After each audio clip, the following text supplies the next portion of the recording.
ಸ್ನೇಹಿತರೆ, ಮೀಡಿಯಾ ಮಾಸ್ಟರ್ಸ್ಗೆ ಸ್ವಾಗತ ಸುಸ್ವಾಗತ. ಗೆಳೆಯರೆ, ಬಾಂಗ್ಲಾದೇಶದಲ್ಲಿ ಪರಿಸ್ಥಿತಿ ಬಿಗಡಾಯಿಸ್ತಾ ಇದೆ. ಅಲ್ಲಿ ಮಧ್ಯಂತರ ಸರ್ಕಾರವನ್ನು ಪದಚ್ಯುತಗೊಳಿಸೋದಕ್ಕೆ ಸೇನಾ ಮುಖ್ಯಸ್ಥ ವಕಾರ್ ಉಜ್ಜಮಾನ್ ದಾರಿಗಳನ್ನು ಹುಡುಕೋದಿಕ್ಕೆ ಶುರು ಮಾಡಿದ್ದಾರೆ. ಈಗಾಗಲೇ ಬಾಂಗ್ಲಾದ ಪ್ರಮುಖ ನಗರಗಳ ರಸ್ತೆಗಳಲ್ಲಿ ಸೇನೆ ನಿಂತಿದೆ. ಮತ್ತೊಂದು ಕಡೆ ಮಧ್ಯಂತರ ಸರ್ಕಾರದ ಮುಖ್ಯಸ್ಥ ಯೂನಸ್ ಕೂಡ ತನ್ನ ಪರ ಪ್ರತಿಭಟನೆಗಳನ್ನು ಮಾಡಿಸ್ಕೊಳ್ಳೋದಕ್ಕೆ ಮೂಲಭೂತವಾದಿಗಳನ್ನು ಬೀದಿಗಿಳಿಸೋ ಪ್ರಯತ್ನಗಳನ್ನು ಆರಂಭಿಸಿ ಆಗಿದೆ. ಈ ಬಾರಿ ವಿಶೇಷ ಬೆಳವಣಿಗೆಯಲ್ಲಿ ಈ ಹಿಂದೆ ಯಾರೆಲ್ಲ ಯೂನಸ್ ಬೆಂಬಲಕ್ಕೆ ನಿಂತಿದ್ರು ಅವರೆಲ್ಲ ಈ ಬಾರಿ ಅಲ್ಲಿಲ್ಲ. BNP ಅಂದರೆ ಬಾಂಗ್ಲಾದೇಶ್ ನ್ಯಾಷನಲಿಸ್ಟ್ ಪಾರ್ಟಿ ಯೂನಸ್ನಿಂದ ದೂರ ಸರಿದಾಗಿದೆ. ಹಾಗೆ ಅವಾಮಿ ಲೀಗ್ ಮೇಲೆ ನಿಷೇಧ ಹೇರೋ ನಿರ್ಧಾರ ಬಾಂಗ್ಲಾದ ದೊಡ್ಡ ಜನಸಂಖ್ಯೆಯನ್ನು ಯೂನಸ್ನಿಂದ ದೂರ ಆಗೋ ಹಾಗೆ ಮಾಡ್ತಾ ಇದೆ. ಯೂನಸ್ ಸರ್ಕಾರದ ರಖೈನ್ ಕಾರಿಡಾರ್ ಕೂಡ ಅಲ್ಲಿನ ಸಾಕಷ್ಟು ಜನರ ಅಸಮಾಧಾನಕ್ಕೆ ಕಾರಣ ಆಗಿದೆ. ಮತ್ತೊಂದು ಕಡೆ ಸೇನೆಯನ್ನು ಒಡೆದು ವಕಾರ್ ಉಜ್ಜಮಾನ್ ಅವರನ್ನು ಬಂಧಿಸುವ ಯೂನಸ್ ಐಡಿಯಾ ಕೂಡ ಸದ್ಯಕ್ಕೆ ತಲೆ ಕೆಳಗಾದ ಹಾಗೆ ಕಾಣ್ತಾ ಇದೆ. ವಕಾರ್ಗೆ ಸೇನೆಯ ಜೊತೆ ವಾಯುಪಡೆ ಹಾಗೂ ನೌಕಾಪಡೆ ಸಂಪೂರ್ಣ ಬೆಂಬಲವನ್ನು ಕೊಟ್ಟಿವೆ. ಹೀಗಾಗಿ ಯೂನಸ್ನ ಟೈಮ್ ಮುಗಿತಾ ಬಂತ ಅನ್ನೋ ಅನುಮಾನಗಳಲ್ಲಿ ಶುರುವಾಗ್ತಾ ಇವೆ. ಹಾಗಾದರೆ ಏನಾಗ್ತಾ ಇದೆ ಬಾಂಗ್ಲಾದೇಶದಲ್ಲಿ? ಏನಿದು ರಖೈನ್ ಕಾರಿಡಾರ್? ಯೂನಸ್ ಆಡಳಿತ ಅಲ್ಲಿ ಏನು ಮಾಡೋದಕ್ಕೆ ಹೋಗ್ತಾ ಇದೆ?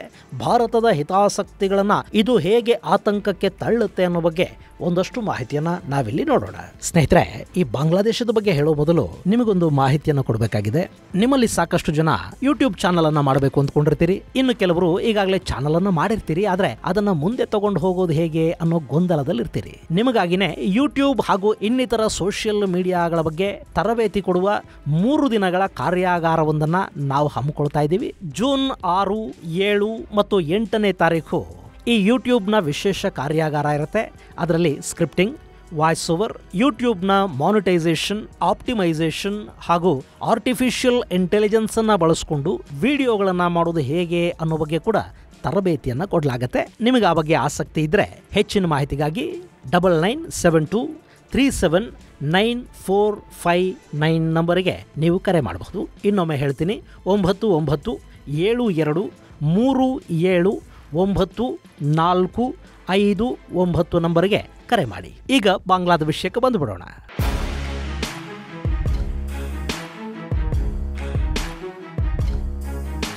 ಗೆಳೆಯರೆ, ಬಾಂಗ್ಲಾದೇಶದಲ್ಲಿ 9 ತಿಂಗಳು ಮುಗಿಯೋ ಮೊದಲೇ ಯೂನಸ್ ಬಗ್ಗೆ ತೀವ್ರ ಅಸಮಾಧಾನ ಶುರುವಾಗಿದೆ. ಆತ ಅಧಿಕಾರಕ್ಕೆ ಬಂದ ನಂತರ ಕೈಗೊಂಡ ಕೆಲ ಕ್ರಮಗಳು, ಮೂಲಭೂತವಾದಿಗಳು, ಉಗ್ರರ ಬಗ್ಗೆ ಆತನಿಗಿದ್ದ ವಿಶೇಷ ಪ್ರೀತಿ ಮತ್ತು ಆಸ್ಥೆ, ಬಾಂಗ್ಲಾದೇಶವನ್ನ ಚೈನಾ ಹಾಗೂ ಅಮೆರಿಕಾಗಳ ಕದನಕ್ಕೆ ವೇದಿಕೆಯನ್ನಾಗಿಸುವ ಪ್ರಯತ್ನ, ಭಾರತದ ಮೇಲಿನ ದ್ವೇಷ, ಹಸೀನಾ ಮೇಲಿದ್ದ ಸಿಟ್ಟು ಮತ್ತು ಅಧಿಕಾರದ ಲಾಲಸೆ ಇವೆಲ್ಲ ಈಗ ಉಲ್ಟಾ ಹೊಡಿತಾ ಇವೆ. ಯೂನಸ್ ವಿರುದ್ಧ ಸೇನೆ ಹಾಗೂ ಅಲ್ಲಿನ ರಾಜಕೀಯ ಪಕ್ಷಗಳು ಕಣಕ್ಕಿಳಿದಿವೆ. ದೇಶದ ಹಿತಾಸಕ್ತಿ, ಸಾರ್ವಭೌಮತ್ವ ಮತ್ತು ಸ್ವಾತಂತ್ರ್ಯದ ಮುಂದೆ ಯಾರೂ ಕೂಡ ದೊಡ್ಡವರಲ್ಲ ಅಂತ ಸೇನಾ ಮುಖ್ಯಸ್ಥ ವಕಾರ್ ಉಜ್ಜಮಾನ್ ಘರ್ಜಿಸ್ತಾ ಇದ್ದಾರೆ. ಬೇಗ ಚುನಾವಣೆಗಳನ್ನು ಮಾಡಬೇಕು ಅನ್ನೋ ಸೇನಾ ಮುಖ್ಯಸ್ಥನ ಒತ್ತಾಯಕ್ಕೆ ಖಲೀದಾ ಜಿಯಾ ನೇತೃತ್ವದ ಬಾಂಗ್ಲಾದೇಶ್ ನ್ಯಾಷನಲಿಸ್ಟ್ ಪಾರ್ಟಿ ಕೂಡ ದನಿ ಕೂಡಿಸ್ತಾ ಇದೆ. ಇದರ ಜೊತೆಗೆ ಅಲ್ಲಿ ಯೂನಸ್ ವಿರುದ್ಧದ ದೊಡ್ಡ ಅಸ್ತ್ರವಾಗಿ ಬಳಕೆ ಆಗ್ತಾ ಇರೋದು ರಖೈನ್ ಕಾರಿಡಾರ್.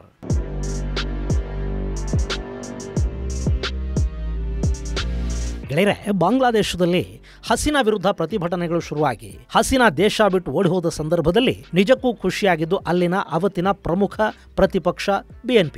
ಯಾಕೆಂದ್ರೆ ಹಸೀನಾ ಇಲ್ಲ ಅಂದಮೇಲೆ ಅಲ್ಲಿ ಅವಾಮಿ ಲೀಗ್ ಶಕ್ತಿ ಕಳ್ಕೊಳ್ಳುತ್ತೆ. ಸೊ ಚುನಾವಣೆಗಳು ನಡೆದ್ರೆ ನಾವೇ ಗೆಲ್ತೀವಿ, ಅಧಿಕಾರ ನಮಗೆ ಸಿಗುತ್ತೆ ಅಂತ BNP ಕನಸು ಕಾಣ್ತಾ ಇತ್ತು. ಆದರೆ ಬಾಂಗ್ಲಾದ ಮುಖ್ಯ ಸಲಹೆಗಾರ ಅಂತ ಕೂತ ಯೂನಸ್ 9 ತಿಂಗಳಾದರೂ ಚುನಾವಣೆ ನಡೆಸೋ ಬಗ್ಗೆ ಮಾತು ಕೂಡ ಆಡಲಿಲ್ಲ. ಮುಂದಿನ ವರ್ಷ ಜೂನ್ನಲ್ಲಿ ಚುನಾವಣೆಗಳನ್ನು ಮಾಡೋಣ, ಜುಲೈನಲ್ಲಿ ಮಾಡೋಣ ಅಂತ ಆತ ಚುನಾವಣೆಗಳನ್ನು ಮುಂದೂಡ್ತಾ ಬರ್ತಾ ಇದ್ದಾನೆ. ಅಲ್ಲಿ ಯೂನಸ್ ಜೊತೆ ಕಾಣಿಸ್ಕೊಳ್ಳೋ ಸೋಕಾಲ್ಡ್ ವಿದ್ಯಾರ್ಥಿ ಮುಖಂಡರಿದ್ದಾರೆ ನೋಡಿ, ಅವರು NCP ಅಂದ್ರೆ ನ್ಯಾಷನಲ್ ಪೀಪಲ್ಸ್ ಪಾರ್ಟಿ ಅಂತ ಒಂದು ಪಾರ್ಟಿಯನ್ನು ಮಾಡ್ಕೊಂಡಿದ್ದಾರೆ. ಅದಕ್ಕೆ ಶಕ್ತಿ ಬರುವವರೆಗೆ ಚುನಾವಣೆಗಳನ್ನು ಮಾಡೋದು ಬೇಡ ಅನ್ನೋದು ಯೂನಸ್ನ ಐಡಿಯಾ. ಇನ್ನು ಅವಾಮಿ ಲೀಗ್ ಅನ್ನೋದು ಇವತ್ತಿಗೂ ಕೂಡ ಬಾಂಗ್ಲಾದೇಶದಲ್ಲಿ ದೊಡ್ಡ ಮಟ್ಟದ ಕೇಡರನ್ನು ಹೊಂದಿರೋ ಪಕ್ಷ. ಸಹಜನೇ ಅಲ್ವಾ? ಸಾಕಷ್ಟು ವರ್ಷಗಳ ಕಾಲ ಅವರು ಬಾಂಗ್ಲಾದಲ್ಲಿ ಅಧಿಕಾರವನ್ನು ನಡೆಸಿದ್ದಾರೆ. ಈಗ ಯೂನಸ್ ಅವಾಮಿ ಲೀಗ್ ಪಕ್ಷವನ್ನೇ ಬ್ಯಾನ್ ಮಾಡಿದ್ದಾನೆ. ಅಲ್ಲಿ ಹಂಗಾಮಿ ಸರ್ಕಾರಕ್ಕೆ, ಚುನಾಯಿತನಲ್ಲದ ಪ್ರಧಾನಿಗೆ ಹೀಗೆಲ್ಲ ಮಾಡೋ ಅಧಿಕಾರ ಇರೋದಿಲ್ಲ ಅನ್ನೋ ಕೂಗು ಹೇಳ್ತಾ ಇದೆ. ಇನ್ನು ಏನು ಬೇಕಾದರೂ ಮಾಡ್ಕೊಂಡು ಹಾಳಾಗಿ ಹೋಗಲಿ, ದೇಶ ಆದರೂ ಅಭಿವೃದ್ಧಿ ಆಗ್ತಾ ಇದೆಯಾ ಅಂದರೆ ಅಲ್ಲಿ ಅದು ಕೂಡ ಇಲ್ಲ. ಬಾಂಗ್ಲಾದ ಆರ್ಥಿಕತೆ ಕುಸಿತದ ಹಾದಿಯಲ್ಲಿದೆ. ಅಲ್ಲಿನ ಕಾರ್ಖಾನೆಗಳು ಮುಚ್ಚಿವೆ. ಭಾರತದ ಜೊತೆಗಿನ ಸಂಘರ್ಷ ಅವರಿಗೆ ದೊಡ್ಡ ಪೆಟ್ಟು ಕೊಡ್ತಾ ಇದೆ. ಇಷ್ಟು ದಿನ ಬಾಂಗ್ಲಾದೇಶ ಹಾಗೂ ಭಾರತದ ಸಂಬಂಧಗಳು ಚೆನ್ನಾಗಿದ್ವು. ಹೀಗಾಗಿ ಭಾರತ ಅವರಿಗೆ ಬೇಕಾದ ಎಲ್ಲ ಸಹಾಯಗಳನ್ನು ಮಾಡ್ತಾ ಇತ್ತು. ಆದರೆ ಯುನಸ್ ಚೈನಾಗ್ ಹೋಗಿ ಅಲ್ಲಿ ನಾರ್ತ್ ಈಸ್ಟ್ ರಾಜ್ಯಗಳ ಬಗ್ಗೆ ಮಾತಾಡಿ ಬಂದ ತಕ್ಷಣ ಭಾರತ ಟ್ರಾನ್ಸ್ ಶಿಪ್ಮೆಂಟ್ ಸೌಲಭ್ಯವನ್ನು ಬಂದ್ ಮಾಡ್ತು. ಮೊನ್ನೆ ಮತ್ತೆ ನಾರ್ತ್ ಈಸ್ಟ್ ಬಗ್ಗೆ ಮಾತಾಡಿದ ಮೇಲೆ ಶಿಪ್ಮೆಂಟ್ ಅನ್ನು ಕೂಡ ಬಂದ್ ಮಾಡ್ತು. ಇದರ ಪರಿಣಾಮ ಬಾಂಗ್ಲಾದೇಶದ ಸರಕುಗಳು ವಿದೇಶಗಳಿಗೆ ಹೋಗಬೇಕು ಅಂದರೆ ಈಗ ಅತಿ ಹೆಚ್ಚು ಸಾಗಾಣಿಕೆ ವೆಚ್ಚವನ್ನು ಭರಿಸಬೇಕಾಗಿ ಬರುತ್ತೆ. ಹೀಗಾಗಿ ಬೆಲೆ ಹೆಚ್ಚಾಗುತ್ತೆ. ಜೊತೆಗೆ ಅಲ್ಲಿ ವಿಪರೀತ ಪ್ರಮಾಣದ ಇಂಧನ ಸಮಸ್ಯೆ ಇದೆ. ಬಾಂಗ್ಲಾದ ಪ್ರಮುಖ ರಫ್ತು ಅಂದರೆ ಅಲ್ಲಿನ ಟೆಕ್ಸ್ಟೈಲ್ಸ್ ಹಾಗೂ ಗಾರ್ಮೆಂಟ್ಸ್, ಈಗ ಆ ಫ್ಯಾಕ್ಟರಿಗಳು ನಡೀತಾ ಇಲ್ಲ. ಹೀಗಾಗಿ ಬಾಂಗ್ಲಾದ ವ್ಯಾಪಾರಿಗಳು ಕೂಡ ಯುನಸ್ನ ವಿರುದ್ಧ ತಿರುಗಿ ಬಿದ್ದಿದ್ದಾರೆ. 1971 ಸಂದರ್ಭದಲ್ಲಿ ಹೇಗೆ ಬುದ್ಧಿಜೀವಿಗಳನ್ನು ಕೊಲ್ಲಲಾಯಿತೋ ಹಾಗೆ ಈಗ ವ್ಯಾಪಾರೋದ್ಯಮಿಗಳನ್ನು ಕೊಲ್ಲಲಾಗ್ತಾ ಇದೆ ಅಂತ ಅಲ್ಲಿನ ತಯಾರಿಕೆ ಹಾಗೂ ರಫ್ತು ವಲಯದ ಹಿರಿಯರು ಮಾತಾಡೋದಕ್ಕೆ ಶುರು ಮಾಡಿದ್ದಾರೆ. ಮತ್ತೊಂದು ಕಡೆ ವಿದೇಶಿ ವಿನಿಮಯ ಸಂಗ್ರಹ ಖಾಲಿ ಆಗ್ತಾ ಇದೆ, ಅಗತ್ಯ ವಸ್ತುಗಳ ಆಮದು ಕಷ್ಟ ಆಗ್ತಾ ಇದೆ. ಸೊ ಬೆಲೆ ಏರಿಕೆ ತೀವ್ರವಾಗ್ತಾ ಇದೆ. ಇಂಥ ಸಂದರ್ಭದಲ್ಲಿ ಯುನಸ್ ಕೂಡ ಪಾಕಿಸ್ತಾನದ ಥರ ಯೋಚನೆ ಮಾಡೋದಕ್ಕೆ ಶುರು ಮಾಡಿದ್ದಾನೆ. ತನ್ನ ದೇಶದ ಎಲ್ಲ ಸಮಸ್ಯೆಗಳಿಗೆ ಭಾರತ ಕಾರಣ ಅಂತ ಮಾತಾಡ್ತಾ ಬಾಂಗ್ಲಾದೇಶವನ್ನು ಅಮೆರಿಕ ಹಾಗೂ ಚೈನಾ ಇಬ್ಬರಿಗೂ ಮಾರಾಟ ಮಾಡಿಬಿಡುವ ಕೆಲಸನ ಯುನಸ್ ಅಲ್ಲಿ ಪ್ರಾರಂಭ ಮಾಡಿ ಆಗಿದೆ.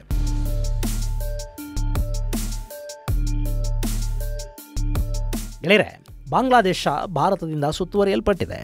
ನಾವು ನಮ್ಮ ಈಶಾನ್ಯ ಗಡಿಗಳಿಗೆ ಹೋಗಬೇಕು ಅಂದರೆ ಸಂಪರ್ಕ ಕಲ್ಪಿಸೋದಕ್ಕಿರೋದು ಈ ಸಿಲಿಗುರಿ ಕಾರಿಡಾರ್. ಇದೊಂಥರ ಕೋಳಿಯ ಕತ್ತಿನ ಥರ ಕಾಣೋದ್ರಿಂದ ಇದನ್ನು ಚಿಕನ್ ನೆಕ್ ಅಂತ ಕೂಡ ಕರೀತಾರೆ. ಇನ್ನು ನಮ್ಮ ಈಶಾನ್ಯ ರಾಜ್ಯಗಳ ಮತ್ತೊಂದು ಬದಿಯಲ್ಲಿ ಚೈನಾ ಇದೆ. ಹೀಗಾಗಿ ನಮಗೆ ಗಡಿಗೆ ಸಂಪರ್ಕ ಕಲ್ಪಿಸೋದಕ್ಕೆ ಈ ಸಿಲಿಗುರಿ ಕಾರಿಡಾರ್ನ ಚಿಕನ್ ನೆಕ್ ಅನ್ನೋದು ತುಂಬ ಮುಖ್ಯ. ಇದು 20ರಿಂದ 22 ಕಿಲೋಮೀಟರ್ಗಳ ನ್ಯಾರೋ ಸ್ಟ್ರಿಪ್ಪು. ಪಕ್ಕದಲ್ಲೇ ಬಾಂಗ್ಲಾದೇಶ ಇದೆ. ಹೀಗಾಗಿ ಬಾಂಗ್ಲಾದೇಶದ ಜೊತೆಗಿನ ಸಂಬಂಧಗಳು ಭಾರತಕ್ಕೆ ತುಂಬ ಮುಖ್ಯ ಅನ್ನಿಸ್ಕೊಳ್ಳುತ್ತವೆ. ಹಸಿನ ಇದ್ದಾಗ ಇಲ್ಲಿ ಯಾವ ಸಮಸ್ಯೆಗಳು ಇರಲಿಲ್ಲ. ಭಾರತ ಕೂಡ ಬಾಂಗ್ಲಾಗೆ ಯಾವ ಕೊರತೆಯೂ ಆಗದ ಹಾಗೆ ಆ ದೇಶವನ್ನು ಸಾಕ್ತಾ ಇತ್ತು. ಆದರೆ ಯುನಸ್ ಬಂದ ನಂತರ ಅಲ್ಲಿ ಭಾರತ ದ್ವೇಷ, ಹಿಂದೂ ದ್ವೇಷ ಹೆಚ್ಚಾಗ್ತಾ ಹೋಯಿತು. ಸೊ ಭಾರತ ಕೂಡ ಬಾಂಗ್ಲಾದೇಶಕ್ಕೆ ತನ್ನ ಅಗತ್ಯ ಎಷ್ಟು ಅನ್ನೋದನ್ನು ತೋರಿಸ್ತಾ ಇದೆ. ಇನ್ನು ಯುನಸ್ ಚೈನಾನ ಆಹ್ವಾನಿಸಿ ಭಾರತದ ಭದ್ರತೆಗೆ ಆತಂಕ ಉಂಟು ಮಾಡುವ ಕೆಲಸಕ್ಕೆ ಮುಂದಾಗ್ತಾ ಇದ್ದಾನೆ. ಸಿಲಿಗುರಿ ಕಾರಿಡಾರ್ನಿಂದ ಕೆಲವೇ ಕಿಲೋಮೀಟರ್ಗಳ ದೂರದಲ್ಲಿ ಲಾಲ್ ಮುನೀರ್ ಹಾಟ್ ಅನ್ನೋ ಏರ್ ಸ್ಟ್ರಿಪ್ ಒಂದನ್ನು ಅಭಿವೃದ್ಧಿಪಡಿಸೋದಕ್ಕೆ ಚೈನಾನ ಆಹ್ವಾನಿಸ್ತಾ ಇದೆ ಬಾಂಗ್ಲಾದೇಶ. ಹಾಗೆ ತೀಸ್ತಾ ನದಿ ಪ್ರಾಜೆಕ್ಟ್ ಅನ್ನು ಕೂಡ ಚೈನಾಗೆ ಕೊಡೋದಕ್ಕೆ ಬಾಂಗ್ಲಾದೇಶ ಹೋಗ್ತಾ ಇದೆ. ಈ ಮೂಲಕ ಬಾಂಗ್ಲಾದ ಉತ್ತರ ಭಾಗದಲ್ಲಿ ಅಂದರೆ ಭಾರತದ ಗಡಿಗೆ ಸಮೀಪ ಚೈನಾನ ತಂದು ಕೂಡಿಸುವ ಕೆಲಸವನ್ನ ಯುನಸ್ ಮಾಡ್ತಾ ಇದ್ರೆ, ಮತ್ತೊಂದು ಗಡಿಯಲ್ಲಿ ಅಂದ್ರೆ ಮ್ಯಾನ್ಮಾರ್ನ ಗಡಿ ಭಾಗವನ್ನ ಅಂದ್ರೆ ಬಾಂಗ್ಲಾದ ದಕ್ಷಿಣ ಭಾಗವನ್ನ ಅಮೆರಿಕಾಗೆ ಮಾರಾಟ ಮಾಡೋದಕ್ಕೆ ಕೂಡ ಯುನಸ್ ಹೋಗ್ತಾ ಇದ್ದಾನೆ. ಅಲ್ಲಿ ರಖೈನ್ ಕಾರಿಡಾರ್ ಹೆಸರಲ್ಲಿ ಅಮೆರಿಕಾನ ತಂದು ಕೂಡಿಸಿ ಚಿತ್ತಗಾಂಗ್ ಸಮೀಪ ಬಂಗಾಳ ಕೊಲ್ಲಿಯಲ್ಲಿ ಅಮೆರಿಕ ತನ್ನ ಬೇಸ್ ಅನ್ನ ಮಾಡಿಕೊಳ್ಳೋದಕ್ಕೆ ಬೇಕಾದ ವ್ಯವಸ್ಥೆಗಳನ್ನ, ಅನುಮತಿಯನ್ನ ಯುನಸ್ ಕೊಡ್ತಾ ಇದ್ದಾನೆ.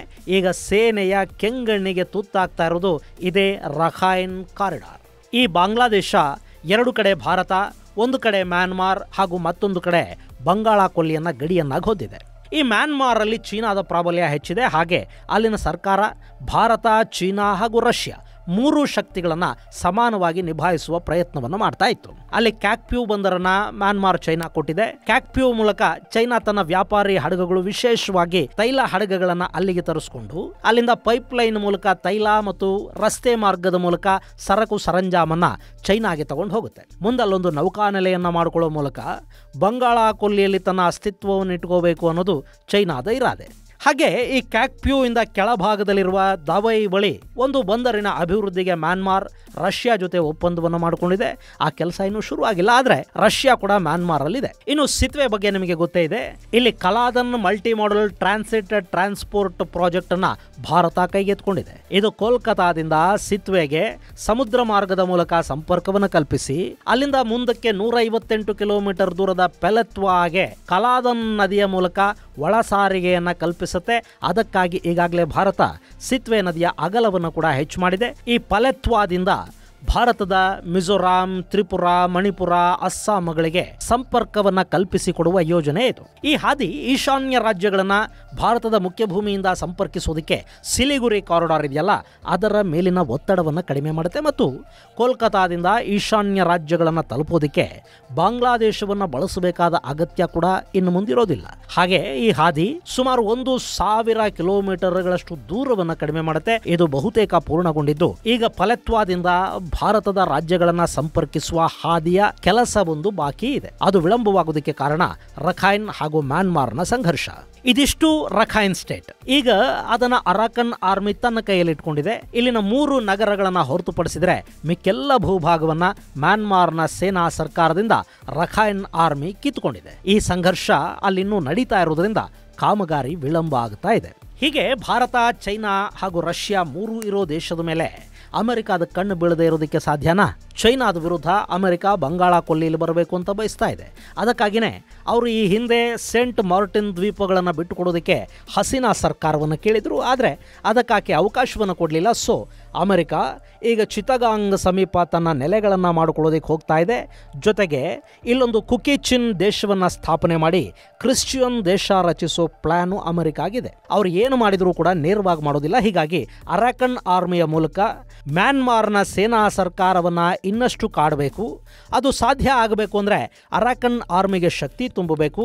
ಅದನ್ನು ಕೂಡ ನೇರವಾಗಿ ಮಾಡೋದಕ್ಕೆ ಸಾಧ್ಯ ಆಗೋದಿಲ್ಲ. ಸೊ ರಖೈನ್ ಪ್ರಾಂತ್ಯದಲ್ಲಿನ ರೋಹಿಂಗ್ಯಾ ಸಮಸ್ಯೆಯನ್ನು ಮುಂದಿಟ್ಟುಕೊಂಡು ಅವರಿಗೆ ಮಾನವೀಯ ನೆರವು ಕೊಡೋ ಉದ್ದೇಶದ ಮೂಲಕ ಅಮೆರಿಕ ರಖೈನ್ ಸ್ಟೇಟ್ನ ಒಳಕ್ಕೆ ಬರಬೇಕು. ಅದಕ್ಕೊಬ್ಬ ಮೀಡಿಯೇಟರ್ ಬೇಕು. ಆ ಮೀಡಿಯೇಟರೇ ಬಾಂಗ್ಲಾದೇಶ. ಈ ಕೆಲಸಕ್ಕಾಗಿಯೇ ಯೂನಸ್ನನ್ನು ಬಾಂಗ್ಲಾಗೆ ತಂದು ಕೂಡಿಸಿದ್ದು. ಈಗ ಯೂನಸ್ ಮೂಲಕ ಅದನ್ನು ಮಾಡಿಸಬೇಕು. ಅದಕ್ಕಾಗಿ ಅವನಿಗೆ ಇನ್ನೊಬ್ಬ ಅಸಿಸ್ಟೆಂಟ್ ಬೇಕು. ಆತನ ಹೆಸರು ಖಲೀಲ್ ಉರ್ ರೆಹಮಾನ್. ಈ ರೆಹಮಾನ್ ಹಿಂದೆ UN-ನಲ್ಲಿ ಕೆಲಸ ಮಾಡ್ತಾ ಇದ್ದ. ಅವನು ಕೂಡ ಯೂನಸ್ನ ಹಾಗೆ ಅಮೆರಿಕಾದ ಪ್ರಜೆ.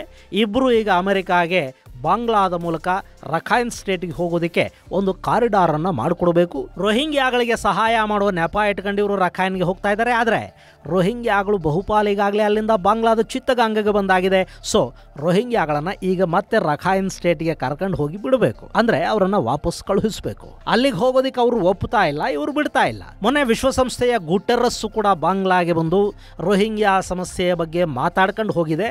ಸೊ ರೋಹಿಂಗ್ಯಾ ಮುಸ್ಲಿಮರ ಸಮಸ್ಯೆಯನ್ನು ಶೀಲ್ಡ್ ಮಾಡ್ಕೊಂಡು ಅಲ್ಲೊಂದು ಕ್ರಿಶ್ಚಿಯನ್ ದೇಶವನ್ನು ಹುಟ್ಟುಹಾಕಿ ಅಮೆರಿಕ ತನ್ನ ಬೆಳೆಯನ್ನು ಬೇಯಿಸ್ಕೋಬೇಕು.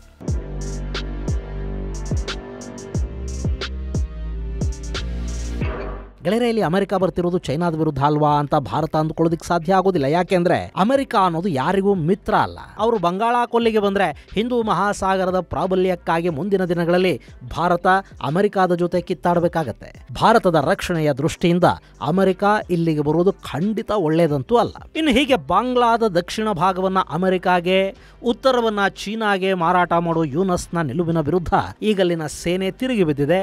ಸೇನಾ ಮುಖ್ಯಸ್ಥ ವಕಾರುಜ್ಜಮಾನ್ ಮಧ್ಯಂತರ ಸರ್ಕಾರವನ್ನ ಈಗ ಕಿತ್ತೆಸೆಯೋದಕ್ಕೆ ಸಂವಿಧಾನದಲ್ಲಿರುವ ದಾರಿಗಳನ್ನು ಹುಡುಕ್ತಾ ಇದ್ದಾರೆ.